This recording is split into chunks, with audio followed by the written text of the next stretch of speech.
ಪ್ರೀತಿಯ ವೀಕ್ಷಕರೇ, ನಿಮ್ಮೆಲ್ಲರಿಗೂ ನಮಸ್ಕಾರ. ನಾನು ಕೆಜೆ ಹಳ್ಳಿ ಸುರೇಶ್. ಪ್ರಿಯ ವೀಕ್ಷಕರೇ, ಕಲ್ಲಡ್ಕ ಪ್ರಭಾಕರ್ ಭಟ್ ಅವರು ಯಾವ ವಿಚಾರಕ್ಕೆ ಪ್ರಸಿದ್ಧಿ ಅಂತ ನಾನು ಎಕ್ಸ್ಪ್ಲೈನ್ ಮಾಡುವ ಅಗತ್ಯ ಇಲ್ಲ. ನಿಮಗೀಗಾಗಲೇ ಗೊತ್ತಾಗಿದೆ ಅವರು ಯಾವ ವಿಚಾರದಲ್ಲಿ ಪ್ರಖ್ಯಾತಿಯನ್ನ ಪಡ್ಕೊಂಡಿದ್ದಾರೆ ಅಂತ. ಇವತ್ತು ಅವರ ವಿಚಾರಕ್ಕೆ ಸಂಬಂಧಪಟ್ಟಂಗೆ ಹೈಕೋರ್ಟ್ನಲ್ಲಿ ಪ್ರಕರಣ ಇತ್ತು. ಅವರು ಏನೋ ದ್ವೇಷ ಭಾಷಣ ಮಾಡಿದ್ದಾರೆ ಅನ್ನೋ ಸ್ಟೋರಿಗೆ ಸಂಬಂಧಪಟ್ಟ ಹಾಗೆ, ಪ್ರಕರಣಕ್ಕೆ ಸಂಬಂಧಪಟ್ಟಂಗೆ ಅವರ ವಿರುದ್ಧ FIR ದಾಖಲಾಗಿತ್ತು. ಈ ಪ್ರಕರಣದ ವಿಚಾರಣೆ ಇವತ್ತು ಹೈಕೋರ್ಟಲ್ಲಿ ನಡೀತು. ಹೈಕೋರ್ಟಲ್ಲಿ ಪ್ರಭಾಕರ್ ಭಟ್ ಅವರು ಈ ನ್ಯಾಯಾಲಯಕ್ಕೆ ನಾನು ಇನ್ನು ಮುಂದೆ ದ್ವೇಷ ಭಾಷಣ ಮಾಡಲ್ಲ, ಸ್ವತಃ ಪ್ರಭಾಕರ್ ಭಟ್ ಅವರ ವಕೀಲರು ನ್ಯಾಯಮೂರ್ತಿಗಳಿಗೆ ಒಂದು ವಾಗ್ದಾನವನ್ನು ಕೊಟ್ಟಿದ್ದಾರೆ. ನಾನು ಇನ್ನು ಮುಂದೆ ದ್ವೇಷ ಭಾಷಣ ಮಾಡಲ್ಲ. ತುಂಬಾ ಒಳ್ಳೆಯ ನಿರ್ಧಾರ, ಚಪ್ಪಾಳೆ ತಟ್ಟಬೇಕು, ತುಂಬಾ ಸ್ವಾಗತಿಸಬೇಕು. ಆದರೆ ತುಂಬಾ ತಡವಾಗಿ ಜ್ಞಾನೋದಯ ಆಯಿತು ಅನ್ನೋದೇ ಬೇಜಾರು. ಇನ್ನು ಮುಂದೆ ದ್ವೇಷ ಭಾಷಣ ಮಾಡಲ್ಲ ಅಂತಂದ್ರೆ ಈ ಹಿಂದೆ ಎಷ್ಟು ದ್ವೇಷ ಭಾಷಣ ಮಾಡಿದ್ರಿ?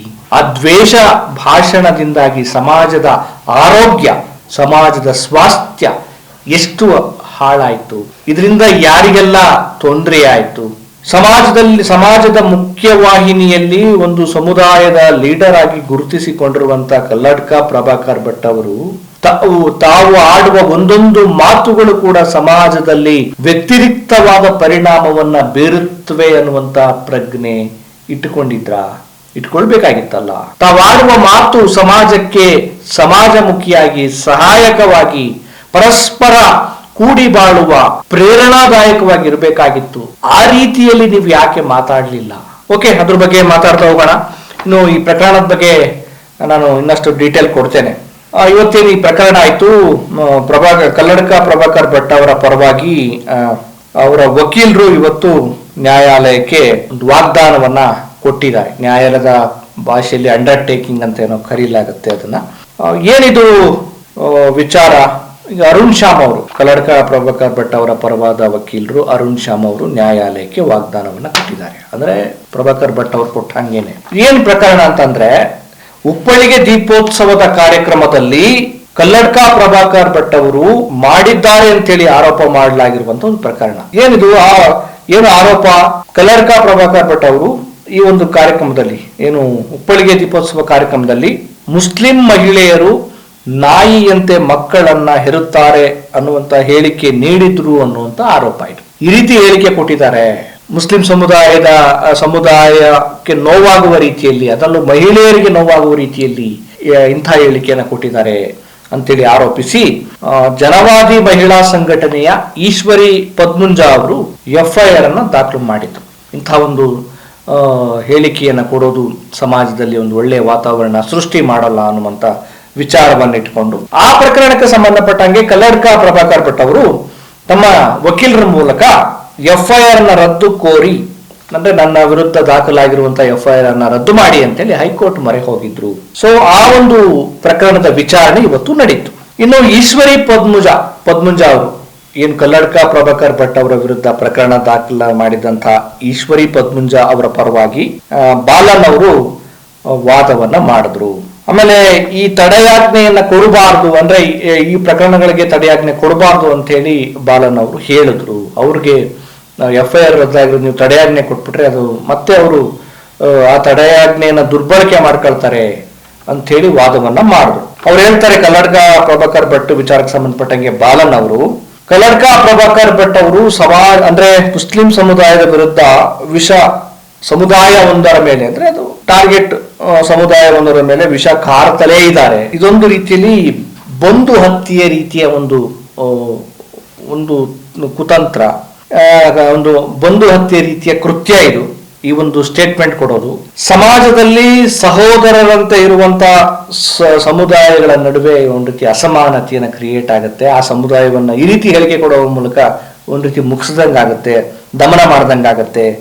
ಆ ಕಾರಣಕ್ಕೋಸ್ಕರ ನ್ಯಾಯಾಲಯ ಅವರ ಮೇಲಿನ ಪ್ರಕರಣಕ್ಕೆ ಸಂಬಂಧಪಟ್ಟಂಗೆ ಜಾಮೀನು ಕೊಡೋದು ಅಥವಾ ತಡೆಯಾಜ್ಞೆ ನೀಡಿದ್ರೆ ಆ ತಡೆಯಾಜ್ಞೆಯನ್ನ ಬಳಸ್ಕೊಂಡು ಮತ್ತೆ ಇನ್ನಷ್ಟು ಸ್ಟೇಟ್ಮೆಂಟ್ ಅನ್ನ, ಕೋಮು ದ್ವೇಷ ಸ್ಟೇಟ್ಮೆಂಟ್ ಅನ್ನ ಕೊಡ್ತಾರೆ. ಇದರಿಂದ ಸಮಾಜಕ್ಕೆ ತೊಂದರೆ ಆಗತ್ತೆ ಅಂತ ಹೇಳಿ ಅವರು ತಮ್ಮ ವಾದವನ್ನ ಮಂಡಿಸಿದ್ದಾರೆ.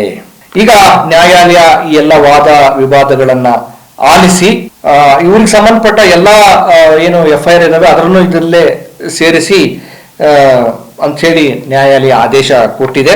ಈಗ ಜೂನ್ 16ಕ್ಕೆ ವಿಚಾರಣೆ ಮುಂದೂಡಲಾಗಿದೆ. ನ್ಯಾಯಮೂರ್ತಿ ನಾಗಪ್ರಸನ್ನ ಅವರು ಈ ಒಂದು ಏನು ವಿಚಾರಣೆಯನ್ನ ಮುಂದೂಡಿದ್ದಾರೆ. ಅವರ ಒಂದು ಪೀಠದಲ್ಲಿ, ನ್ಯಾಯಮೂರ್ತಿಗಳ ಪೀಠದಲ್ಲಿ ಈ ವಾದ ವಿವಾದ ಆಯಿತು. 83 ವರ್ಷದ ಕಲ್ಲಡ್ಕ ಪ್ರಭಾಕರ್ ಭಟ್ ಅವರು ಈ ಸಂಧ್ಯಾ ಸಂದರ್ಭದಲ್ಲಿ, ತಮ್ಮ ಬದುಕಿನ ನೇಪಥ್ಯದ ಸಂದರ್ಭದಲ್ಲಿ ಈಗ ನಾನು ದ್ವೇಷ ಭಾಷಣವನ್ನ ಮಾಡಲ್ಲ ಅಂತ ಹೇಳಿದ್ದಾರೆ. ನಮ್ಮ ದಾರ್ಶನಿಕರು, ಚಿಂತಕರು ಎಂಥ ಸ್ಟೇಟ್ಮೆಂಟ್ ಹೇಳಿದ್ದಾರೆ, ಎಂಥ ಮಾತುಗಳನ್ನು ಹೇಳಿದ್ದಾರೆ, ಎಂಥ ಅನುಭವದ ನುಡಿಗಳನ್ನು ಹೇಳಿದ್ದಾರೆ ಅಂದ್ರೆ, ನುಡಿದರೆ ಬಸವಣ್ಣವರು ನುಡಿದರೆ ಮಾತು ಕೊನೆಗೆ ಲಿಂಗ ಮೆಚ್ಚಿ ಅಹುದಹುದು ಎನ್ಬೇಕು. ಒಂದು ರೀತಿ ನುಡಿದರೆ ಮಾತು ಮುತ್ತಿನ ಹಾರದಂತಿರಬೇಕು. ಮಾತು ಮುತ್ತುಗಳನ್ನು ಪೋಣಿಸಿದಂಗಿರಬೇಕು. ಪೋಣಿಸೋದು ಅಂದ್ರೆ ಜೋಡಿಸುವುದು, ಸಮುದಾಯಗಳನ್ನು ಜೋಡಿಸುವುದು, ಜಾತಿಗಳನ್ನು ಜೋಡಿಸುವುದು, ಅಸಮಾನತೆಗಳನ್ನು ಕಳೆದು ಬಾಂಧವ್ಯವನ್ನ, ಭ್ರಾತೃತ್ವವನ್ನ ಜೋಡಿಸುವುದು. ಅಂದ್ರೆ ಬಸವಣ್ಣವರು ಬರೇ ಮುತ್ತು ಪೋಣಿಸೋದು ಹೇಳಿಲ್ಲ, ಭಾವನೆಗಳನ್ನ, ಬದುಕನ್ನ, ಜನರ ಪ್ರೀತಿಯನ್ನ, ಬಂಧುತ್ವವನ್ನ ಪೋಣಿಸಿ ಅಂತ ಹೇಳಿದ್ರು. ಅದರ ಇನ್ನೊಂದು ಕಾಂಟೆಕ್ಸ್ಟ್ ಅದೇನೆ, ಆ ರೀತಿ ಪೋಣಿಸ್ಬೇಕು. ಆದರೆ ಇವರ ಮಾತುಗಳು ವಿಭಜಿಸುವುದು, ದೂರ ಮಾಡುವುದು, ಹಗೆ ಸಾಧಿಸುವುದು, ದ್ವೇಷ ಸಾಧಿಸುವುದು. ಮಾತು ಮುತ್ತುವು ಹೌದು, ಮೃತ್ಯುವು ಹೌದು ಅಂತ ಹೇಳ್ತಾರೆ. ಮಾತು ಬಲ್ಲವನಿಗೆ ಜಗಳವಿಲ್ಲ ಅಂತ ಹೇಳ್ತಾರೆ. ನಮ್ಮ ಮಾತು ಸಮಾಜದಲ್ಲಿ ಒಂದು ಸೌಹಾರ್ದತೆಯನ್ನ, ಖುಷಿಯನ್ನ, ಶಾಂತಿಯನ್ನ, ನೆಮ್ಮದಿಯನ್ನ ಉಂಟು ಮಾಡಬೇಕೇ ವಿನಃ ಜಗಳವನ್ನ ಉಂಟು ಮಾಡಬಾರ್ದು. ಆದ್ರೆ ಮಾತಾಡೋದನ್ನೇ ಒಂದು ರೀತಿ ಬಾಡಿಗೆಯನ್ನಾಗಿ, ಅಂದ್ರೆ ಬಾಡಿಗೆ ಭಾಷಣಕಾರರಾಗಿ ರೂಪುಗೊಂಡು ಆ ಮಾತಲ್ಲಿ ನಂಜನ್ನ, ದ್ವೇಷವನ್ನ, ಅಸಮಾಧಾನವನ್ನ, ಕೋಮುತನವನ್ನ ಇಟ್ಟುಕೊಂಡು ಸಮಾಜದಲ್ಲಿ ಆಡಿದ್ರೆ ಆ ಭಾಷಣಗಳನ್ನ ಕೇಳಿದಂತ ಯುವಕರ ಕಥೆ ಏನು? ನಿಮ್ಮ ಮಾತುಗಳನ್ನ ಕೇಳಿದರೆ ಸಮಾಜದಲ್ಲಿ ಪುಸ್ತಕವನ್ನ, ಪೆನ್ನನ್ನ ತೆಗೆದುಕೊಂಡು ಏನಾದ್ರೂ ಸಾಧಿಸಬೇಕು, ಬರೀಬೇಕು, ಪ್ರೇರಣೆ ಆಗ್ಬೇಕು. ಆದ್ರೆ ಇವರ ಮಾತುಗಳನ್ನ ಕೇಳಿ ಚಾಕು, ಚೂರಿ, ಮಚ್ಚು, ಲಾಂಗು, ಇನ್ನೇನೋ ಕಲ್ಲು ಇವನನ್ನ ಇಟ್ಕೊಂಡು ಸಮಾಜದಲ್ಲಿ ಹಗೆ, ಜಗಳ ಅದನ್ನುಂಟು ಮಾಡ್ತಾ ಇದ್ದಾರೆ. ಬಹಳ ಬೇಸರ ಆಗತ್ತೆ. ಅದಕ್ಕೆ ನಾವು ಇಲ್ಲಿಯೇ ಆಗ್ಲಿ, ಈ ಮಾಧ್ಯಮದಲ್ಲಿ ಎಲ್ಲ ಕಡೆ ಹೇಳೋದು ಅಷ್ಟೇ, ಇವರ ಭಾಷಣಗಳ ಆಶಯಗಳನ್ನ ಅರ್ಥ ಮಾಡ್ಕೊಳ್ಳಿ. ಅಲ್ಲಿ ದ್ವೇಷ ಇದೆಯಾ, ಅಲ್ಲಿ ನಂಜಿದೆಯಾ, ಅಲ್ಲಿ ವಿಭಜನೆ ಇದೆಯಾ, ಅಲ್ಲಿ ಅಸಹನೆ ಇದೆಯಾ, ಎಂತೆಂತ ಮಾತಾಡ್ತಾರೆ ನೋಡಿದೀವಲ್ಲ ನಾವು ಇಂಥ ಸಂಘಟನೆಯ ಮುಖಂಡರು ಅವರು ಇವರು ಅಂತ ಹೇಳ್ತಾರಲ್ಲ, ಲೆಕ್ಕ ಚುಕ್ತ ಮಾಡ್ಬೇಕಲ್ಲ ಅಂತ ಮಾತಾಡ್ತಾರೆ. ಏನ್ರಿ ಇವ್ರ ಮಾತುಗಳು? ಎಷ್ಟೋ ಸಮಾಜ ಸುಧಾರಕರ, ಎಷ್ಟೋ ದಾಸವರೇಣ್ಯರ ಮಾತುಗಳನ್ನ, ಚಿಂತನೆಗಳನ್ನ, ಕಾವ್ಯಗಳನ್ನ ಕೇಳಿಕೊಂಡು ಇವತ್ತು ಸಮಾಜ ಪ್ರೇರಣೆಯನ್ನ ಪಡೆದುಕೊಳ್ತಾ ಇದೆ, ಸಾಧನೆಯನ್ನ ಮಾಡ್ತಾ ಇದ್ದಾರೆ ಯುವಕರು. ಮತ್ತೆ ಒಂದು ಚೈತನ್ಯವನ್ನ ಕೊಡುತ್ತೆ ಬದುಕಿಗೆ. ಅಂತಹ ಮಾತುಗಳನ್ನ ಆಡ್ರಪ್ಪ ಅಂತಂದ್ರೆ ಬಾಯಿ ಬಿಟ್ರೆ ಕತ್ತಿ ಹಿಡೀರಿ, ಚಾಕು ಹಿಡೀರಿ, ಚೂರಿ ಹಿಡೀರಿ, ಕಲ್ ತಗಲಿ, ಗಲಾಟೆ ಮಾಡಿ ಧರ್ಮ ಉಳಿಸಿ. ಧರ್ಮ ಮನುಷ್ಯನಿಗಾಗಿ. ಅಂಬೇಡ್ಕರ್ ಅವರು ಹೇಳಿದಾಗ ಧರ್ಮ ಇರುವುದು ಮನುಷ್ಯನಿಗಾಗಿಯೇ, ಧರ್ಮಕ್ಕಾಗಿ ಮನುಷ್ಯ ಅಲ್ಲ. ನಾವು ಇನ್ನೊಬ್ಬರನ್ನ ಕೊಂದು, ನೋಯಿಸಿ, ಹಿಂಸೆ ಕೊಟ್ಟು ಧರ್ಮವನ್ನು ಕಾಪಾಡ್ಕೋಬೇಕಾ? ಖಂಡಿತ ಇಲ್ಲ. ಕೊಂದವರು ಉಳಿವರೇ ಕೂಡಲ ಸಂಗಮ ದೇವ.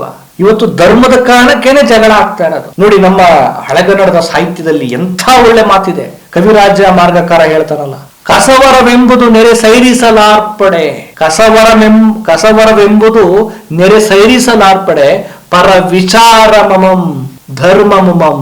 ಅಂದ್ರೆ ಇನ್ನೊಬ್ಬರ ಆಚರಣೆಯನ್ನ, ಇನ್ನೊಬ್ಬರ ಭಾವನೆಗಳನ್ನ ಸಹಿಸಿಕೊಳ್ಳುವ ಮನಸ್ಥಿತಿಯೇ ಬಂಗಾರ.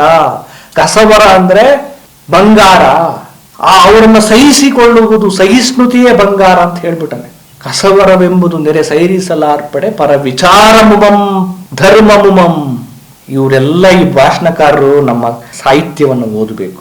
ನಮ್ಮ ಸಾಹಿತ್ಯ ಓದಲ್ಲ ಇವರು. ಯಾರೋ ವಾಟ್ಸಪ್ ಯೂನಿವರ್ಸಿಟಿಯ ಕೋಟೇಶನ್ಗಳನ್ನ, ಆ ದ್ವೇಷವನ್ನು ಓದಿ ಇವರು ಬಾಂಬ್ ಸಿಡಿಸ್ತಾರೆ, ಇವರು ಬೆಂಕಿ ಹೋಗ್ಬಿಡ್ತಾರೆ.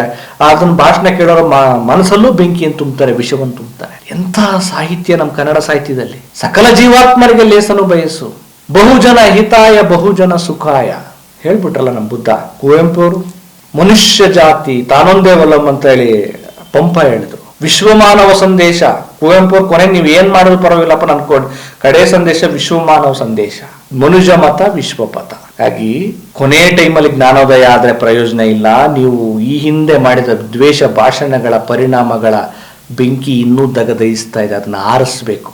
ಇನ್ನಾದರೂ ಆ ಬೆಂಕಿಯನ್ನು ತಣಿಸುವ, ಜನರ ಮನಸ್ಸಲ್ಲಿ ಪ್ರೀತಿಯನ್ನು ಅರಳಿಸುವ ಕೆಲಸವನ್ನ ನಾವು ನೀವು ಎಲ್ಲರೂ ಮಾಡೋಣ. ಅಂತಿಮವಾಗಿ ಕಾರುಣ್ಯ, ಬುದ್ಧ ಹೇಳದಲ್ಲ, ಕಾರುಣ್ಯ, ಈ ಜಗತ್ತು ಕಾರುಣ್ಯಮಯ ಆಗ್ಬೇಕು. ಕಾರುಣ್ಯ, ಆ ಕಾರುಣ್ಯಮಯಿಗಳು ನಾವು ನೀವು ಎಲ್ಲರೂ ಆಗೋಣ. ಏನಂತೀರಿ? ಮತ್ತೊಂದು ವಿಚಾರದ ಜೊತೆ ನಿಮ್ಮನ್ನು ಭೇಟಿ ಮಾಡ್ತೀನಿ. ನಮಸ್ಕಾರ.